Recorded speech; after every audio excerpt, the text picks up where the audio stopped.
Bonjour, dans cette vidéo qui fait partie de la révision du chapitre Réduction des endomorphismes pour les classes deuxième année du cycle préparatoire et de la licence fondamentale en mathématiques, on va voir un fameux résultat connu sous le nom décomposition de Danforth-Jordan, dont la démonstration constitue un bon exercice du chapitre Réduction des endomorphismes. Ce résultat qui fournit aussi beaucoup d'applications qui font des jolis exercices pour ce niveau. On passe maintenant à l'énoncé des résultats. Les données E ainsi espace vectoriel de dimension finie M qui appartient à une étoile et F un endomorphisme de l'espace E.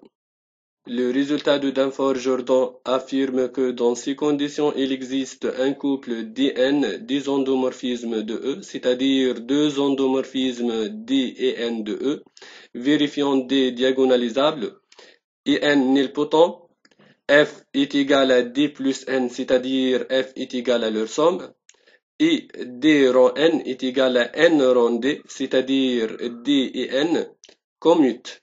Rappelons ici que un endomorphisme n de E est nilpotent si une certaine puissance de n est égale à l'endomorphisme nul, c'est-à-dire s'il existe K appartient à une étoile telle que n à la puissance K est égale à l'endomorphisme nul. Rappelons aussi qu'un endomorphisme D est diagonalisable s'il existe une base dans laquelle la matrice de l'endomorphisme D est diagonale. Avant d'établir la démonstration, faisons quelques rappels qui seront utiles dans cette démonstration. Dans tous les points de ce rappel, K est égal à R ou C, E un K espace vectoriel de dimension M et F un endomorphisme de E. Rappel 1. Un sous-espace vectoriel grand F de E est distable par l'endomorphisme petit f. Si quel que soit x dans le sous-EV grand F, l'image de x par l'endomorphisme petit f reste dans le sous-EV grand F. Dans ce cas, on introduit l'endomorphisme induit par l'endomorphisme petit f sur le sous-espace grand F. C'est l'application de grand F dans grand F qui, à x, on associe petit f de x. Rappel 2 maintenant, on considère un polynôme P appartient à K crochet X, c'est-à-dire un polynôme à coefficient dans K. On a le premier point, les endomorphismes F et P de F commutent, c'est-à-dire F rond PF est égal à PF rond F. Plus généralement, deux polynômes en F commutent. Deuxième point, le sous-espace noyau de PF qui est égal à bien sûr les X dans E tel que l'endomorphisme PF appliqué à X est égal à le vecteur nul. Donc, cet sous-espace est stable par l'endomorphisme petit f. Plus généralement, CG est un endomorphisme de E qui commute avec F, alors le noyau de G est stable par F. Rappel 3 maintenant, c'est le théorème de Cayley-Hamilton qui affirme que le polynôme caractéristique de l'endomorphisme f est annulateur de f. Autrement, le polynôme caractéristique de f appliqué à f est égal à l'endomorphisme nul. Bien sûr, le polynôme caractéristique de f, c'est par définition le déterminant de x, l'identité, moins f. Rappel 4, c'est le théorème de décomposition des noyaux. On considère un polynôme P à coefficient dans K. Si P s'écrit le produit P1 fois P2 ainsi de suite fois PR, avec P1 jusqu'à PR, ce sont des polynômes de K crochet X permis entre 2 à 2. C'est-à-dire pour chaque couple IIG distant PI et PGC, leur PGCD est égal à 1. Alors, dans ce cas, le noyau de l'endomorphisme PF est égal à la somme de I allant de 1 jusqu'à R du noyau de PI appliqué à F. Si de plus l'endomorphisme PF est égal à l'endomorphisme nul, bien sûr dans ce cas le noyau de PF c'est l'espace E tout entier et donc on obtient E est égal à la somme directe de I allant de 1 jusqu'à R du noyau de PI appliqué à F. Maintenant on va établir la démonstration des résultats. Voilà notre énoncé. E est un C espace vectoriel de dimension finie M. F un endomorphisme de E. Alors, il existe deux endomorphismes D et N de E, tels que D est diagonalisable et N est nilpotent. F est égal à la somme D plus N et D rond N est égal à N rond D. On va faire la démonstration sous la forme d'un exercice. Ces données, bien sûr, ce sont les données du résultat. E, ainsi espace vectoriel de dimension finie M, et F, un endomorphisme de E.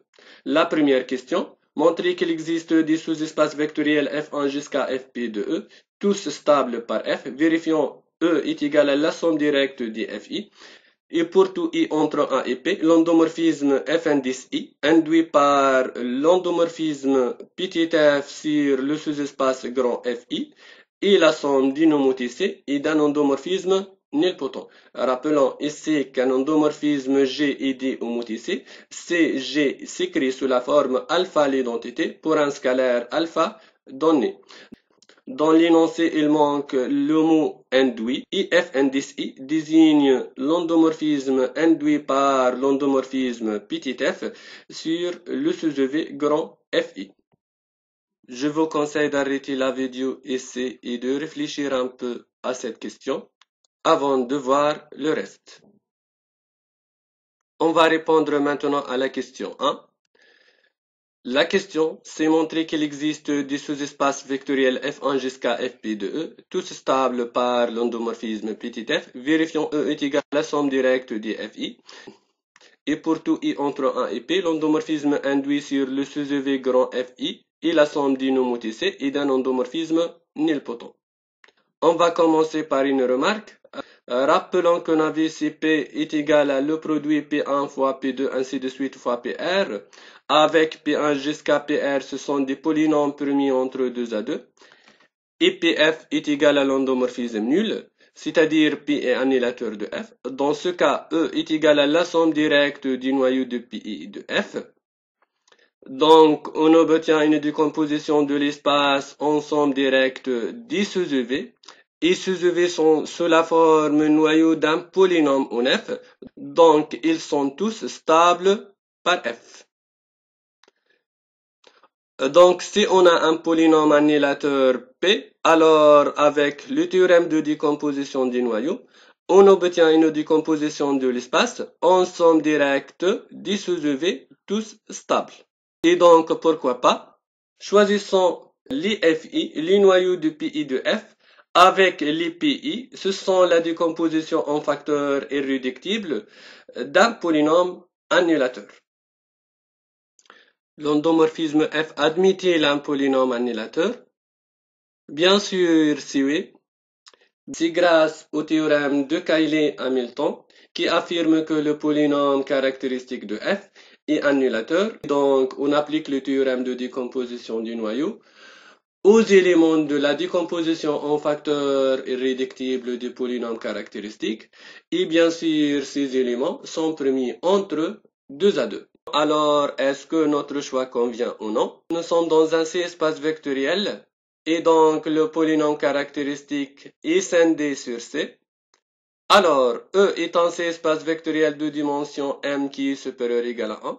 Donc, notre polynôme caractéristique est de degré supérieur ou égal à 1, puisque le degré de polynôme caractéristique, c'est la dimension M de l'espace. De plus, notre polynôme caractéristique est dans C crochet X. Et donc, il est scindé sur C, puisque tout polynôme non constant à coefficient dans C est scindé sur C.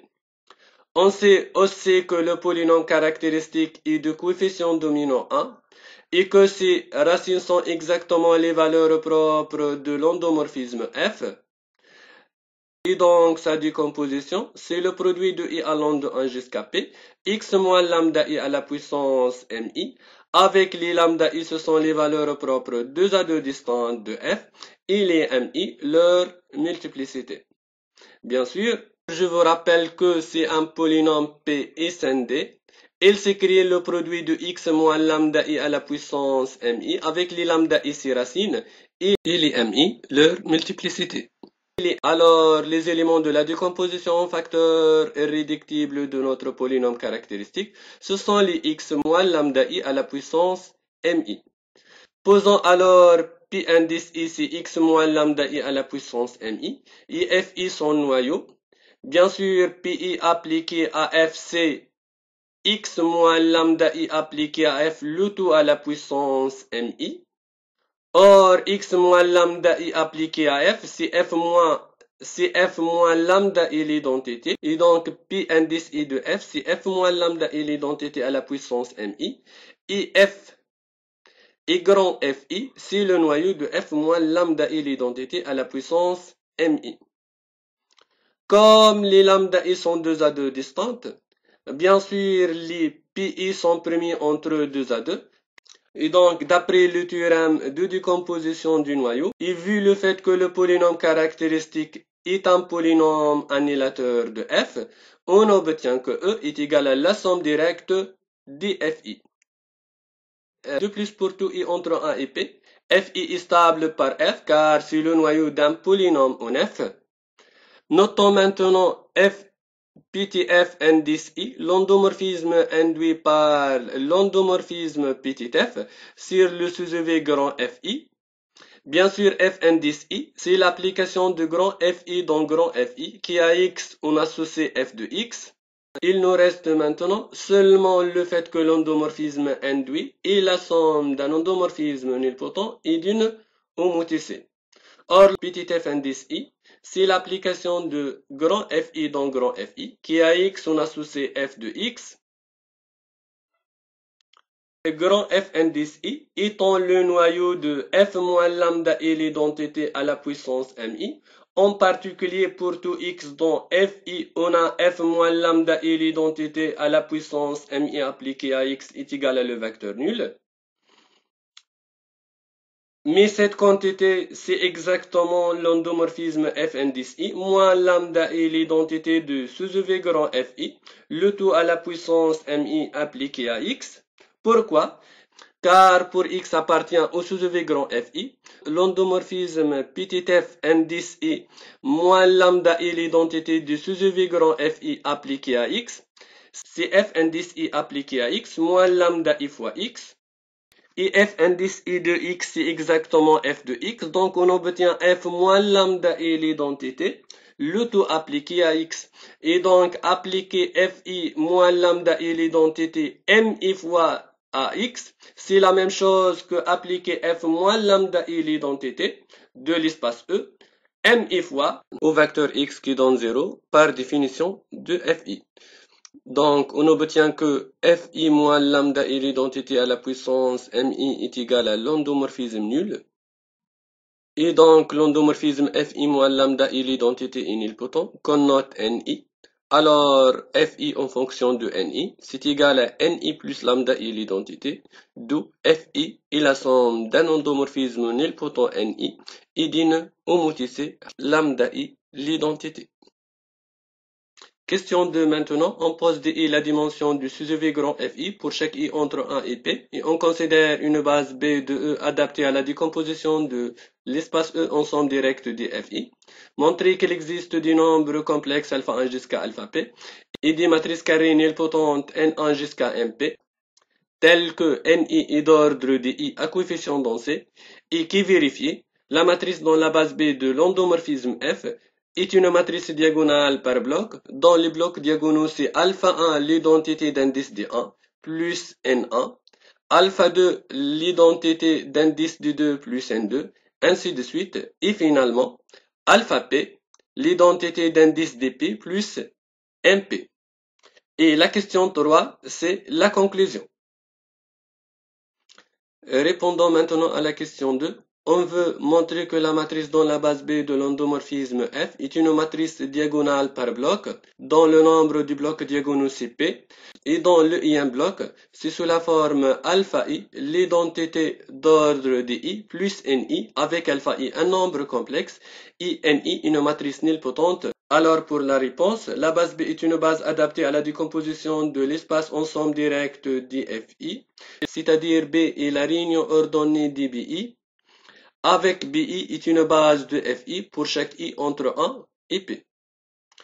Et comme les sous-EV F1 jusqu'à FP se sont tous stables par l'endomorphisme F, alors une caractérisation matricielle des sous-EV stables donne que la matrice dans la base B de F est une matrice diagonale par bloc dont le nombre des blocs diagonaux c'est P, P qui est égal au nombre des sous-EV et dont le i un bloc est d'ordre la dimension de Fi, c'est-à-dire il est d'ordre di. Savoir que le bloc AI est la matrice de l'endomorphisme Fi dans la base Bi de Fi. Bi, ce sont les bases d'Fi telles que B est égal à leur réunion. Et comme l'endomorphisme induit Fn10i s'écrit sous la forme un endomorphisme nilpotent Ni plus lambda i l'identité, alors il suffit de prendre grand Ni, la matrice de l'endomorphisme petit Ni dans la base Bi. Comme l'endomorphisme Ni est nilpotent, forcément la matrice grand Ni est une matrice nilpotente. Et donc les scalaires, les lambda i et les matrices Ni répondent à la question, puisque on a AI est égal à Ni plus lambda i, l'identité. On passe maintenant à la question 3, c'est la conclusion, c'est-à-dire l'existence du couple D et N. Comment on va choisir D et N? Pour D, il suffit de prendre D l'endomorphisme tel que sa matrice dans la base B et la matrice diagonale par bloc. Dans les blocs diagonaux, ce sont les lambda i fois l'identité à l'ordre DI. En explicitant cette matrice, on voit que c'est une matrice diagonale et donc l'endomorphisme D est diagonalisable. Maintenant, pour l'endomorphisme N, le choix est clair. Il suffit de prendre l'endomorphisme N tel que sa matrice dans la base B et la matrice diagonale par bloc. Dans les blocs diagonaux, ce sont les Ni. En fait, avec ce choix, pour n'importe quel entier K, la matrice dans la base B de N à la puissance K, c'est la matrice diagonale par bloc. Dans les blocs diagonaux, ce sont les Ni à la puissance K. Et donc, il suffit de prendre K plus grand que les indices des Ni. Avec ce choix, on obtient que la matrice dans la base B de l'endomorphisme petit n à la puissance K est égale à la matrice nulle. Et donc, l'endomorphisme n à la puissance K est égal à l'endomorphisme nul, c'est-à-dire que l'endomorphisme n est nilpotent. Et c'est clair que la somme de ces deux matrices dans la matrice dans la base B de l'endomorphisme F, donc on a F est égal à la somme de ces deux endomorphismes. De plus, en faisant le produit de ces deux matrices, on va trouver le même résultat même en permettant les places, car c'est semblable au cas des matrices diagonales. En fait, le produit de deux matrices diagonales par bloc ayant la même partition, c'est la matrice diagonale par bloc. Dans les blocs diagonaux, c'est le produit du bloc correspondant. Et comme lambda i l'identité commute avec Ni pour chaque i, on va trouver le même résultat. Et donc, les deux matrices commutent et par suite les deux endomorphismes D et N, d'où l'existence, et la démonstration est achevée.